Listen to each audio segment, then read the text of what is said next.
So easily the question I get asked the most in the industry is, what should I be earning?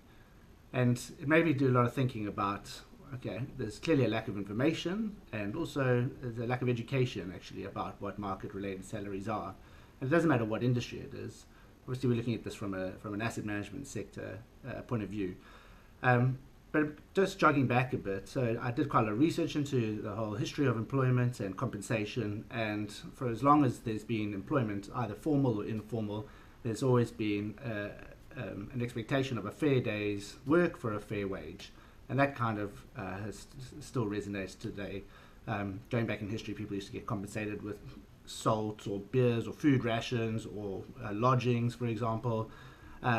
Nowadays, obviously, it's money and actually a wider system of total reward. So total reward system has different components, not just a basic salary. And money is a very emotional issue. I mean, there's a natural curiosity about it. Gets heated conversations. It's a very confidential topic as well. Almost every person I know has an employment contract that specifically states you may not discuss your salary or compensation with anybody else in your office. And this is a universal clause that I see in contracts. So, and I'm sorry to say that in the asset management sector in South Africa, it actually isn't really a benchmark, and there's not enough reliable information to accurately define a pay scale. And we're working hard to get that right. We're collecting masses of data, and we have just released our latest salary report for our clients that hopes to address this. And next year, we'll have an even more accurate version.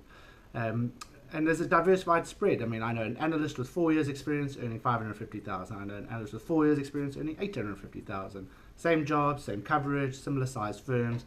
How do we explain such this diverse range? There are some things that we can look at. So what is the size of your team, the size of your business? How much money are you guys managing, or is your firm managing? Is it right to compare your boutique firm with a Coronation or an Allen Gray? Is the business growing? Is the business profitable? How are the funds performing? And what risks are involved with someone leaving their current employment to come join your firm? So those are all the monetary factors, and there's also a lot of non-salary components, like, for example, senior people are interested in having more days of leave. They're not interested in another 100,000 Rand, they're interested in more leave, flexi hours, remote working conditions, that kind of thing. And these things don't help us arrive at a particular number, but they do give us a start in the way of benchmarking. And one thing to really be mindful of is that your current salary is actually your benchmark for moving forward. So if you're on 500,000 Rand, it's likely that you can get between a 15 to 30% increase on that if you move to a different firm. You're not going to get a 100% increase, even if you think you're a million Rand analyst, and you might have experience to be a millionaire analyst, and if you've gone down a different road, you might be there already. It's just not feasible to increase someone's salary by 100%. So your current salary is often the benchmark, and that starts in the recruitment process as well. It's critical that being brutally honest about current salary is the base for this.